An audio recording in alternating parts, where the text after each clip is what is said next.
취업은 해커스 대기업 해커스 공기업 해커스 최종화 크게 버렸어 가자. 안녕하세요. 곰 같은 선생님과 함께 여우 같은 풀이법을 배워보는 삼성 GSAT 실전 모의고사 3회차 곰쌤 김동민입니다. 자, 오늘 3회차 첫 번째 시간으로 1번부터 10번까지 풀이를 진행을 할 겁니다. 반드시 미리 한번 풀어보시고 강의 수강해 보시길 바라겠습니다. 자, 1번부터 보겠습니다. 1번. 어느 회사의 올해 여자 사원수는 작년 대비 20% 감소하였고 남자 사원수는 작년 대비 40% 증가하여 전체 사원수는 작년 대비 12명 증가하였다. 올해 전체 사원수가 72명일 때 올해 남자 사원수는입니다. 자, 일단 가장 기본적인 방정식으로 한번 풀이를 해보도록 하겠습니다.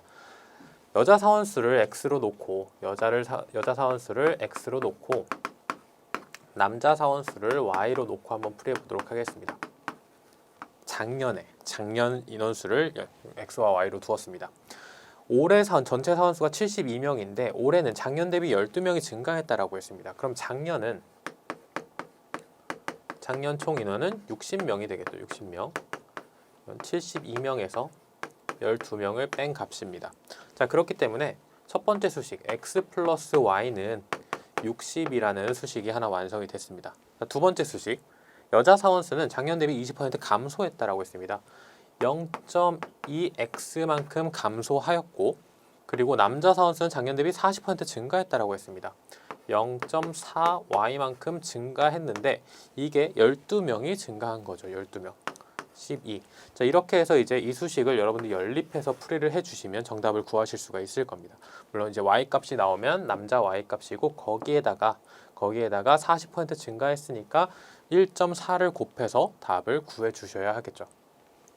또 다른 방법은 이게 첫 번째 방법이라고 말씀을 드리겠고요. 두 번째 방법은 남자 사원수는 결국 결론적으로 40% 증가한 값입니다. 작년에 어떤 값, 뭔진 모르겠지만 작년에 어떤 값에서 올해 40% 증가했으니까 1.4를 곱해줘야 하는 값이라는 거예요. 1.4.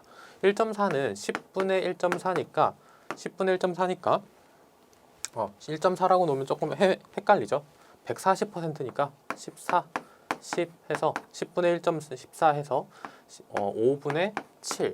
결국 7의 배수가 정답이 될 수밖에 없다라는 겁니다. 7의 배수. 그런데 안타깝게도 이 문제에서는 7의 배수가 너무 많아요. 너무 많기 때문에 사용하기 조금 불편한 방법이 되겠고 여러분들과 지금부터 사용할 방법은 가중평균에 관련된 방법입니다. 가중평균에 관련된 방법. 올해 여자 사원수는 작년 대비 20% 감소했습니다. 자, 마이너스 20% 여기다가 적어 놓도록 하겠습니다. 자, 그리고 남자 사원수는 40% 증가했습니다. 40% 증가. 자, 그리고 작년 대비 12명이 증가했습니다. 작년이 60명이고요. 그러면 올해 증가율은 60분의 12죠. 이거는 5분의 1입니다. 5분의 1은 20%죠. 마이너스 20%와 40%를 가중평균을 냈더니 그 결과값이 20%가 나왔다라는 겁니다. 20%. 여기는 20, 여기는 40. 결국 그 비율은 2대 1이죠. 2대 1. 그러면 작년에 여기가 여자 사원이고 여기가 남자 사원이니까 비율이 크로스로 내려오게 돼서 여자 사원의 비율, 작년의 여사원의 비율은 1이었고 작년의 남자 사원의 비율은 2였던 겁니다. 60명 중에. 그러면 여기는 20명이고 여기는 40명이 되겠죠. 작년이 40명이었으니까 여기에 40% 증가된 인원은 56명이 되겠습니다. 여기 1.4는 56이죠. 56. 그 정답은 5번 체크해 주시면 되겠습니다. 5번 체크. 자, 이렇게 정답 5번 확인하고 다음 문제로 넘어가도록 하겠습니다. 2번 문제로 넘어갑니다. 민근이는 비가 오는 날 지각할 확률이 60%입니다.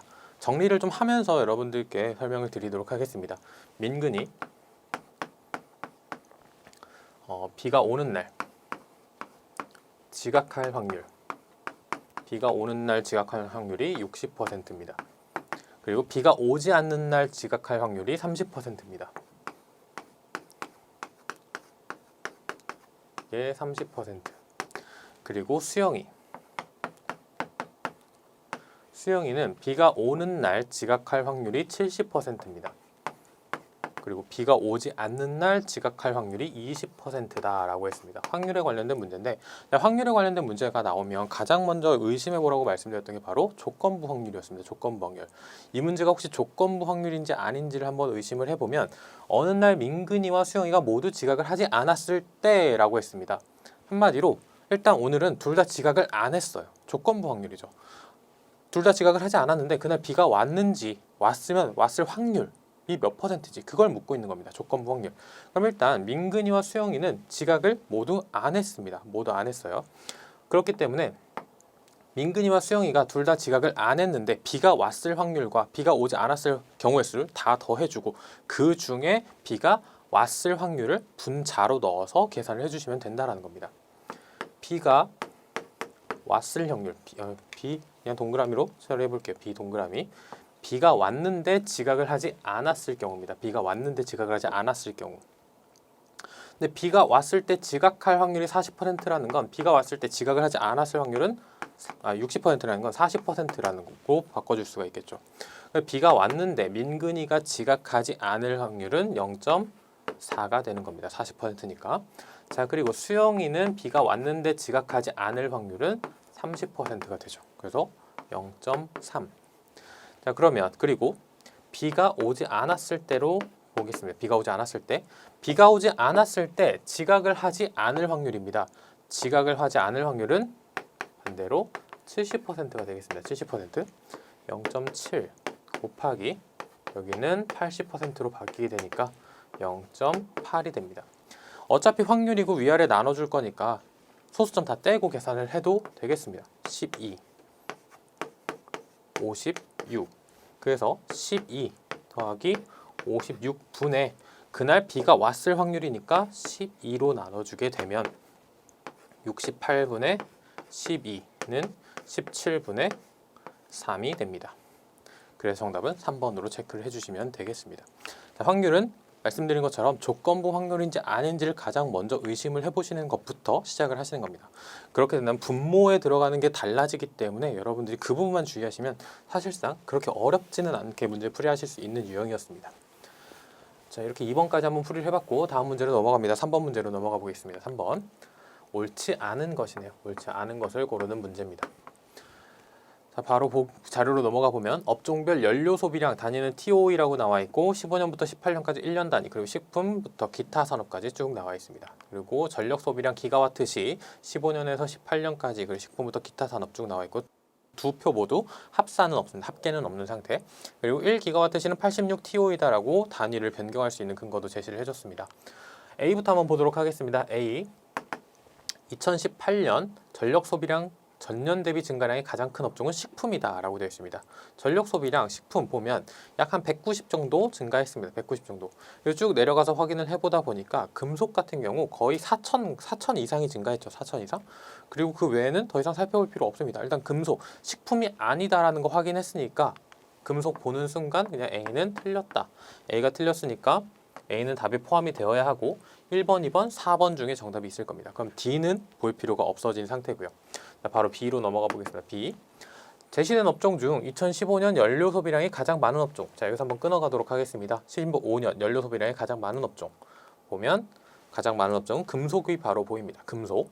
자, 금속은 같은 해 전력 소비량 2015년에 전력 소비량이 두 번째로 많다. 2015년 전력 소비량 보면은 가장 많습니다. 두 번째가 아니라 가장 많죠. 그럼 B도 잘못됐습니다. B도 잘못됐다. 그럼 2번도 정답이 아니다라고 볼 수가 있겠고, 자, C 보도록 하겠습니다. C 2016년 식품입니다. 식품 연료 소비량 전년 대비 3만 이상. 2016년 식품 연료 3만 이상입니다.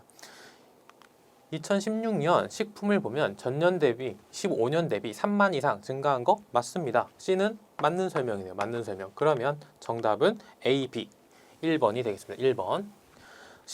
D 같은 경우는 연료 소비량과 전력 소비량 TOE로 바꿔주는 거. 기가와트시와 TOE 사이의 관계를 통해서 계산을 해주시면 되는 문제인데 단순 계산이기 때문에 더 이상 언급은 드리지 않고 다음 문제로 넘어가도록 하겠습니다. 4번 문제입니다. 옳지 않은 것 고르는 문제. 체크하고 자료로 넘어갑니다. 산업별 전체 가구수 및 맞벌이 가구수 단위 1000가구 나와 있고 2018년 19년 전체와 맞벌이 농림업, 광제조, 건설업 그리고 도소매, 전기, 사업, 공공서비스 등이 나와 있습니다. 자, 여기 맞벌이가 각주 보니까 맞벌이 가구 비율은 맞벌이 가구 수를 전체 가구 수로 나눠준 다음에 거기에 곱하기 100을 한다라고 나와 있는 상태입니다. 1번부터 한번 보기 확인해 보도록 하겠습니다. 1번. 맞벌이 가구 수가 많은 산업부터 순서대로 나열하면 18년과 19년이 동일하다라는 겁니다. 18년, 19년. 여러분들은 표가 한 장에 나와 있으니까 사실 비교가 되게 편하실 겁니다. 실제로 여러분 자료 보면서 강의 들으시는 게 좀 더 편하실 거고요. 18년과 19년 맞벌이 가구 수 한번 살펴보도록 하겠습니다. 가장 많은 맞벌이 가구 수가 가장 많은 거 일단 여기서 광제조업이 보이고 다음 장까지 넘어가 보니 도소매가 가장 많네요. 도소매가 가장 많은 상태입니다. 18년과 19년 모두 도소매가 가장 많고 그 다음이 광제조업인 거 확인했습니다. 그리고 그 다음 농립업이 620이어 615 다음 페이지 가보면 사업 개인 공공서비스가 가장 많았네요. 1순위 사업 개인 공공서비스가 가장 많고 그 다음이 도소매, 그 다음이 광제조업, 그 다음이 전기운수 통신, 그리고 그 다음 농립업, 건설업 순서입니다. 양쪽이 다 2018년과 2019년 모두 동일합니다. 동일하다는 거 확인을 했습니다. 자, 1번은 동일한 거 확인했고 두 번째 제시된 산업 중 2019년 맞벌이 가구 수가 전년 대비 증가한 산업은 2개이다 라고 되어 있습니다. 맞벌이 산업, 맞벌이 가구 수 한번 살펴보도록 하겠습니다. 감소했고요. 광제조업 증가, 건설업 감소, 도소매 감소, 전기 감소, 사업개인 공공서비스 증가입니다. 2개이다 라고 했기 때문에 2번도 맞는 보기라는 거 확인을 했고 3번 보도록 하겠습니다. 3번 2019년 가구주가 건설업에 종사하는 전체 가구 수는 전년 대비 72천 가구 감소했다라고 되어 있습니다. 건설업이 전년 대비 감소했는지 한번 살펴보겠습니다.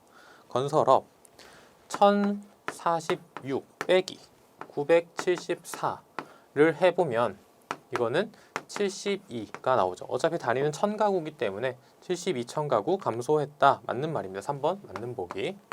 4번과 5번. 이제 4번과 5번이 나와 있는데 둘 중에 이제 편한 걸 보셔야 되는 거예요. 편한 거. 근데 5번을 보니까 비율이 약 54%다 나와 있습니다. 약 얼마다 나와 있으면 정확한 계산이 필요하다라고 말씀을 드렸죠. 4번 보도록 하겠습니다. 4번. 2018년 가구주가 도소매, 숙박 음식점업에 종사하는 전체 가구 수는 같은 해 농립업에 종사하는 전체 가구 수의 2배 이상이다 라고 되어 있습니다. 2018년 도소매 농립업의 2배 이상이다 라는 겁니다. 18년 도소매 1668이고요. 1668 농립업 살펴보면 746입니다. 746 곱하기 2를 한 값보다 이게 크죠.